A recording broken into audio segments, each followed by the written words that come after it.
Namaste everyone, welcome back to our channel Versatile Advocate, and today we are addressing a topic of utmost importance. Yes, कि क्या आप किसी police officer के ऊपर हाथ उठा सकते हो अगर वो अपनी पावर का गलत इस्तेमाल करता है। तो देखो भाई, अभी होता क्या है बेसिकली, ये जब मैं लोगों से मिलता हूँ, लोगों के पास जाता हूँ, तो उनके पास एक क्यूरियोसिटी होती है कि यार I am an advocate, I am a lawyer, कि क्या हमारे पास कुछ ऐसी पावर है, फिर क्या उनके पास कोई ऐसी पावर है कि अगर पुलिस ऑफिसर कोई अपनी पावर को यूज करते हुए उनको अब्यूज करता है, उनका कोई फिजिकल असॉल्ट करता है, उनको मारता है, तो क्या वो बदले में अपने आप को बचाते हुए उनके ऊपर हाथ उठा सकते हैं। तो यस, इस टॉपिक को आज हम कवर करने वाले हैं। अगर आप चैनल पर नए हैं तो प्लीज चैनल को सब्सक्राइब करें, वीडियो को लाइक करें और शेयर करें, क्योंकि इसी तरह के टॉपिक्स हम वीडियोस के अंदर लेकर आते रहते हैं।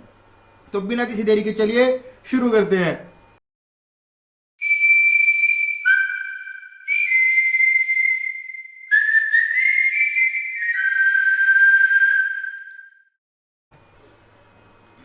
सो फ्रेंड्स, वीडियो को आगे बढ़ाने से पहले मैं इस वीडियो के बारे में एक स्मॉल इंडेक्स आपको बता देता हूं कि क्या क्या चीज़ हम इस वीडियो में कवर अप करने वाले हैं। तो बेसिकली आज की वीडियो को मैं दो पार्ट में डिस्ट्रीब्यूट कर रहा हूं। फर्स्ट, कि क्या हमारे पास पावर है कि हम किसी पुलिस ऑफिसर के ऊपर हाथ उठा सकते हैं, either in this self defence और एनी अदर कॉजेज। और second, what we should do, कि अगर देखो वो हमारे ऊपर हाथ उठाता है, हम उसको नहीं मार सकते, हम उसको नहीं मार पाए, तो जी हमारे पास क्या क्या राइट है, पिटने के बाद हम क्या क्या चीजें कर सकते हैं। तो इन दो पार्ट्स में हम वीडियो को आज कवर करने वाले हैं। तो शुरू करते हैं अपने पहले क्वेश्चन के साथ कि यस, कि क्या क्या पावर्स हमारे पास है कि जी हम क्या किसी पुलिस ऑफिसर के ऊपर हाथ उठा सकते हैं सेल्फ डिफेंस के अंदर या नहीं। तो देखो, उसका सीधा सा जो आंसर आता है ना, तो वो आता है नो।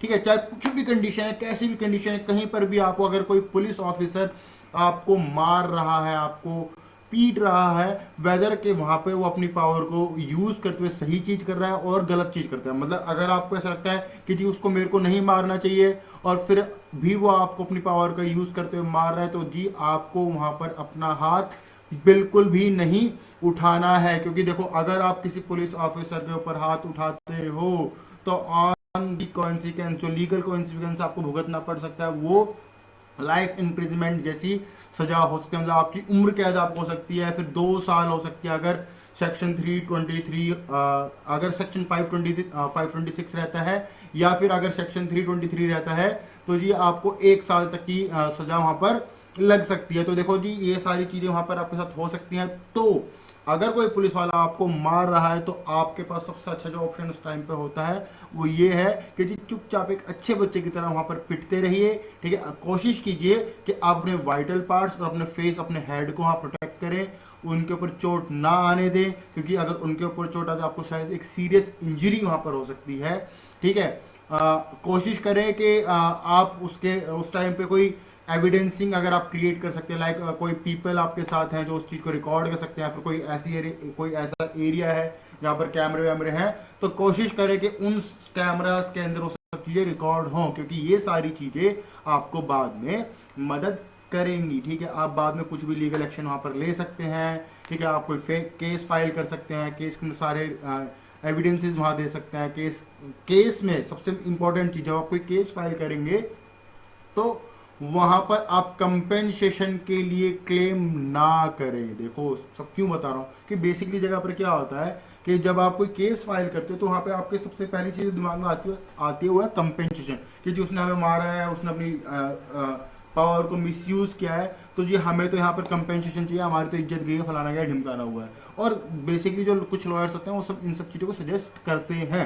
ठीक है, बट आप कंपेंसेशन क्लेम ना करते हुए आप वहां पर क्लेम कीजिए उस पुलिस ऑफिसर का सस्पेंशन, कि जी उसको उसकी पोस्ट से, उसको उसकी जॉब से निष्कासित किया जाए, ताकि और पुलिस ऑफिसर को इसके बारे में पता लगे और वो सोचे किसी भी इंसान के ऊपर हाथ उठाने से पहले। हाँ, फिर उसके बाद चाहे आप अपने लोकल गुंडोज को, अपने लोकल बॉडी बिल्डर दोस्तों को ले जाके शायद उस पुलिस वाले के ऊपर हाथ साफ कर सकते हैं। देखो, ऐसा करना मत, ये एक just it is just a job, but yes, आप उसका अगेंस्ट से केस फाइल कर सकते हैं। ठीक है, सेकंड हम बात यहाँ पर करने वाले हैं कि व्हाट वी शुड डू, कि हम क्या करें भाई। ठीक है, पुलिस वाले ने हमें मारा पीटा, हम पीट लिए, सारा काम हो गया, अब मैं क्या करूं भैया, मेरे पास कौन कौन सा राइट है। यहाँ पर कुछ बेसिक राइट्स यहाँ पर जो है हम उनको यहाँ पर बात करने वाले हैं। फिर कुछ बेसिक चीजें हैं जो हम यहाँ पर कर सकते हैं कि जी क्या क्या है। देखो सबसे पहले हम बात करने वाले कॉन्स्टिट्यूशन की। देखो कॉन्स्टिट्यूशनल राइट्स, यस,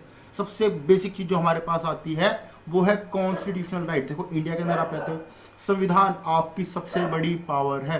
अगर आपको संविधान के बारे में ज्ञान है, अगर आपको कॉन्स्टिट्यूशन के बारे में ज्ञान, अपने बेसिक फंडामेंटल राइट्स के बारे में ज्ञान है, तो जी आप एक बहुत पावरफुल इंसान यहाँ पर बन सकते हैं। तो पहला जो आपका बेसिक राइट, जो आपका फर्स्ट फंडामेंटल राइट यहाँ पर यूज किया जाता है इस तरह के केसेस में भाई, वो है आर्टिकल 21। एंड आर्टिकल 21 क्या कहता है? आर्टिकल 21 कहते हैं constitution of India guarantees the right of life and personal liberty की, यस, कि आपको जीने का अधिकार और पर्सनल के अपनी मन मुताबिक चीजें करने का अधिकार आपको यहाँ पर दिया जाता है। ठीक है, इस राइट के अंदर आपका right to live with dignity and the right to be free from the torture और इनह्यूमन ट्रीटमेंट भी आता है। मतलब ठीक है यार, आपसे गलती हुई, कुछ भी हुआ, बट उसके बिहाफ पर पुलिस ऑफिसर आपको थोड़ी ना जानवर की तरह ट्रीट करेगा, आपको मारेगा, पीटेगा या फिर आपको खदेड़ेगा, नहीं, वो नहीं कर सकता।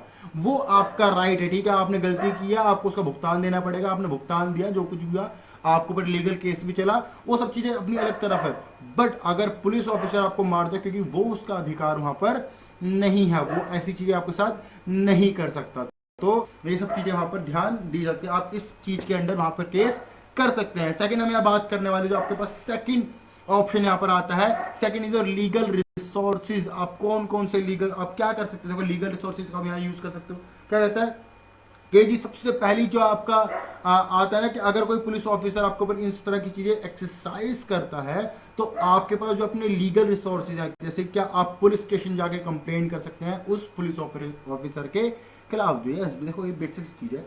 अब कई बार क्या होता है, लोग बागों को ये लगता है कि यार अगर मैं किसी पुलिस ऑफिसर के अगेंस्ट पुलिस स्टेशन जाऊंगा रिपोर्ट फाइल करें, तो लिखेंगे नहीं, क्यों? वो सब चोर चोर मोसेरे भाई। ठीक है, एक कहावत आपकी बन जाती है कि जी पुलिस ऑफिसर के खिलाफ थोड़ी ना कोई पुलिस ऑफिसर रिपोर्ट फाइल करेगा। यस, अगर आप वहां जाते हैं पुलिस स्टेशन और आप अपनी रिपोर्ट फाइल कराते हैं, कंप्लेंट फाइल कराते हैं कि जी फलाना फलाना पुलिस ऑफिसर ने मेरे ऊपर हाथ उठाया, मेरे को मारा है, जबकि मेरी कोई गलती नहीं थी, तो वहां पर उनको आपकी रिपोर्ट फाइल करनी पड़ेगी। अगर वो आपकी रिपोर्ट फाइल नहीं करते हैं, तो आपके पास वहां पर पावर है कि आप या तो उसकी हायर अथॉरिटी मतलब कमिश्नर, डीआईजी वाईजी के पास जा सकते हैं। अदरवाइज अगर वहां पर भी बात नहीं बनती है, तो आप कोर्ट जाइए, कोर्ट में लगाइए जाकर एप्लीकेशन सीधी अपनी सेक्शन 51 के अंडर कि जी मेरी पुलिस कंप्लेंट नहीं लिख रही है, मेरा एफआईआर लॉज नहीं की जा रही है, अब मेरे को इस चीज पे एक्शन लेना है। ठीक है, मेरे को इस चीज कंप्लेंट भक्के करेगी पुलिस काम, क्योंकि पुलिस को करने नहीं करेगी तो भैया फिर वही बात है ना, जज से ऊपर कौन है ना, तो वो वाली बात है। ठीक है, तो ये आपके पास क्या है, पावर है, सेकंड चीज। ठीक है, थर्ड हम यहाँ पर बात करने वाले हैं फाइलिंग का कंप्लेंट। देखो फिर सेम, ठीक है, फाइलिंग का कंप्लेंट। यस, देखो कंप्लेंट फाइल करना एक बहुत ही क्रूशियल स्टेप होता है, बहुत ही इंपॉर्टेंट होता है, कि अगर आपने किसी की कंप्लेंट फाइल की ही नहीं, ठीक है, पुलिस स्टेशन आप गए, वहां पर आपने एफआईआर लिखवाई, वहां पर हो गया, ठीक है, नहीं हुआ, आपने उसके हायर अथॉरिटी कीजिए, आप बड़े ऑफिसर के पास चले गए, उससे बड़े ऑफिसर के पास चले गए। इसके बाद क्या कहता है कि भैया आप कंप्लेंट लिखवाने तो गए बड़े ऑफिसर के पास भी, मगर उन्होंने रिपोर्ट लिखने से मना किया, तो समझा से बात करके वापस भेज दिया। अब आपको वहां पर लीगल एक्शन लेना ही है, बट पुलिस वाले चाहते हैं कि लीगल एक्शन ना लिया जाए, है ना हो वो सब चीजें। तो उन्होंने क्या किया, उन्होंने मना कर दिया, तो आप कहाँ जाएंगे? तो उस केस में आप जा सकते हैं कोर्ट में जाके फाइल कीजिए अपनी एप्लीकेशन। मैंने अभी आपको बताया आर्टिकल 51, ठीक है, आप उस आर्टिकल 51 कह रहा हूँ, आपका सेक्शन 51, ठीक है, आप एप्लीकेशन लगाइए, आपकी एप्लीकेशन वहाँ लगाई जाएगी, कंप्लेंट लॉन्च की जाएगी, कोर्ट ऑर्डर करेगा कंप्लेंट लॉन्च करने के लिए, तो जी ये आप कर सकते हैं। यस, नेक्स्ट आपका जो स्टेप आता है या फिर नेक्स्ट जो आप चीज कर सकते हो वो है आपका मेडिकल एग्जामिनेशन। यस, देखो मैंने थोड़ी देर पहले आपको बताया था कि अगर पुलिस वाले आपको मार रहे हैं, तो जी पहले तो कोशिश कीजिए कि आप अपने सर और वाइटल पार्ट्स को बचाएं, ठीक है, उन पर चोट ना आने दिए, ठीक है, और उसके बाद आप क्या करें, ठीक है, ठीक वो सब चीज़ वहाँ पे आप अपना मेडिकल एग्जामिनेशन कराएं। उस एग्जामिनेशन के अंदर आप हर छोटी छोटी चीज़ें दिखवाएं कि कहाँ कहाँ पर चोट आई है, किन किन चीज़ों में क्या क्या चीज़, किन किन बॉडी पार्ट्स में आपको लगी है, कितना गहरा घाव है, क्या है क्या नहीं, ये सब चीज़ वहाँ पर आप मेडिकल एग्जामिनेशन के अंदर रिकॉर्ड करवाइए उसी टाइम पर। क्यों? बिकॉज वो जो मेडिकल एग्जामिनेशन की रिपोर्ट होगी वो आपके केस में उस जो कंप्लेंट आपने फाइल कराई होगी उसके लिए एक लीगल एविडेंस की तरह वहाँ पर काम करेगी। क्योंकि कल को जब कोर्ट आपसे पूछेगी अच्छा उन्होंने आपको मारा, उन्होंने आपको पीटा, तो आपको कहाँ कहाँ पर चोट लगी, क्या क्या हुआ, क्या आप डॉक्टर के पास गए थे, तो आपके पास उस टाइम पे प्रूफ होगा कि यस मेरे को वहाँ पर चोट लगी थी, मेरे पास ये एविडेंसेस हैं, ये इन डॉक्टर के पास मैंने जाके चेकअप कराया था। और अगर वो सब चीजें वहां पर आपके पास होगी मेडिकल एग्जामिनेशन की रिपोर्ट वगैरह, तो उसके बिहाफ पर भी आप क्या क्लेम कर सकते हो, आप वहां पर अमाउंट क्लेम कर सकते हो कि जी मेरा इतना इतना खर्चा जो हुआ है, ठीक है भाई सस्पेंड तो करवाओ करवाओ, बट जो मेरा खर्चा हुआ है इस चीज के अंदर, इनकी मार पिटाई से, मेरे को वो खर्चा भी तो दिलवाओ, मैं अपनी जेब से क्यों भरूं। ठीक है, तो आप उसके लिए भी उसको वहां पर यूज कर सकते हो, इससे आपका केस जो है वो और ज्यादा स्ट्रांग होगा। नेक्स्ट हम यहाँ बात करने वाले हैं ह्यूमन राइट प्रोटेक्शन की। देखो भाई हम सब जानते हैं जो इंडिया है ना, बहुत सारी जो ट्रीटीज हैं, कन्वेंशन हैं, उसके अंदर पार्ट है, इंटरनेशनल ट्रीटीज होगी, ठीक है, लाइक आपका ह्यूमन राइट कन्वेंशन एक है, उसका भी एक पार्ट है। तो अगर आपके साथ कोई इस तरह का टॉर्चर होता है तो जी आप उनके पास भी क्लेम कर सकते हैं, उनके पास भी आप रिपोर्ट आप अपना केस भेज सकते हैं ह्यूमन राइट्स वालों के पास, अपना केस फॉरवर्ड कर सकते हैं कि जी मेरे साथ फलाना फलाना हुआ है और मेरे को इन सब चीज़ों पे क्या चाहिए, मेरे को केस फाइल करना है, फिर मेरे को इसके ऊपर सुनवाई चाहिए, तो आप इसका भी यहाँ पर यूज़ कर सकते हैं। ठीक ठीक है। नेक्स्ट हम बात है कि अच्छा ये आप कहाँ पर रिपोर्ट फाइल आप करोगे, कहाँ पर आप कंप्लेंट करोगे, तो आप करने वाले NHRC के पास, national human right commission of India जो है आपकी, आप वहां पर क्या करने वाले हो, रिपोर्ट फाइल करने वाले। अब देखो भाई क्या होता है कि जी पुलिस वाले वहां पर ही बातचीत कर लेंगे, मैंने बहुत लोग ऐसी चीज कहते हुए सुना है, जी पुलिस वाले हैं नहीं करने देंगे, डराएंगे धमकाएंगे। तो देखो जो नेशनल ह्यूमन राइट कमीशन है ना, वो एक फ्री बॉडी है, ठीक है, उसके ऊपर गवर्नमेंट कुछ रोल प्ले नहीं करती, वो अपनी मर्जी से अपने विल से काम करता है, ठीक है, वो लीगली एक्शन लेगा सारी चीज़ों पे, बट उनके उनके थ्रू अगर आप चीज़ें करते हो तो आपका जो केस है वो और ज़्यादा स्ट्रॉन्ग होगा, क्योंकि वो अपनी और चीज़ें वहाँ पर यूज़ करेंगे, तो उनसे भी आप क्या कर सकते हो, एक हेल्प ले सकते हो अगर आपको लगता है तो। ठीक है, अब देखो ये सारे थे आपके पास जो बेसिक बेसिक राइट्स हैं, जो आपके पास बेसिक बेसिक रिसोर्सेज जिनको आप यूज कर सकते हो अगेंस्ट अ पुलिस ऑफिसर के, भाई साहब जब वो अपनी पावर को मिसयूज कर रहे हो। ठीक है, ऑन दी अदर एंड भाई आप कोशिश कीजिए कि ऐसी कोई नौबत ना आए अगर आपको कोई सिचुएशन, क्योंकि ऐसा नहीं है कि आप कहीं गए और पुलिस वाले छूटते आपको ऊपर हाथापाई करनी शुरू कर दिया, हाथ उठाना शुरू कर दिया। ठीक है, बेसिकली होता क्या है कि जब आप किसी ऐसी सिचुएशन में होते हैं तो वहाँ पर जो शुरुआत होती है थोड़ी गर्मा गर्मी आपस में तू मैं से शुरू होती है, तो आप इन सब चीज़ों को अवॉइड करें। जब अब भी आप किसी पुलिस ऑफिसर के सामने जाते हैं तो कोशिश करें कि वहाँ पर जितनी भी आप बात कर रहे हैं पहले तो आप उसको ऑन कैमरा फिर रिकॉर्डिंग करते हुए करें, क्योंकि अगर कल को वहाँ पर कुछ और चीज़ें भी होती हैं, लाइक सपोज डेट के आपस में कोई लड़ाई झगड़ा भी हो जाता है, हाथापाई भी होती है, तो आपके पास वो रिकॉर्डिंग एविडेंस होगी कि क्या क्या वहाँ पर हुआ था। सेकंड चीज, अवॉइड करें जितना आप अवॉइड कर सकते हैं कि जी वो सब चीजें वहां पर ना हो, जितना आप अपने माइंड को काम करके रिलैक्स रह के वहां पर पुलिस ऑफिसर से बात करेंगे उतना अच्छा है।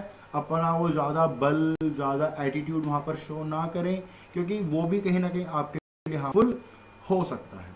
ठीक है, तो देखो that's it for today video guys, मिलते हैं हमारी अगली वीडियो में। अगर आपको वीडियो अच्छी लगी है तो प्लीज लाइक करें, सब्सक्राइब करें, शेयर करें वर्सेटाइल एडवोकेट को, क्योंकि देखो अपना एडवोकेट आपको खुद बनना पड़ेगा, क्योंकि वकील आपको हर छोटे छोटे मोड़ पर आकर नहीं बचाएगा, वो आपका केस डिफेंड कर सकता है कोर्ट के अंदर, वो आपको सलाह दे सकता है, आपको मशवरा दे सकता है, बट आपको करना सब कुछ खुद से ही होता है। और ऐसी सिचुएशन जहां पर आप गाड़ी ड्राइव कर रहे हो पुलिस वालों से इंटरेक्शन हो गया, आप कहीं जा रहे हैं पुलिस वालों से इंटरेक्शन हो गया, इन तरह की सिचुएशन के अंदर आपके पास वहां पर प्रेजेंट वकील नहीं होता, तो देखो वहां पर आपको छोटी छोटी चीजें पता होनी चाहिए, उन पर आप ध्यान दें।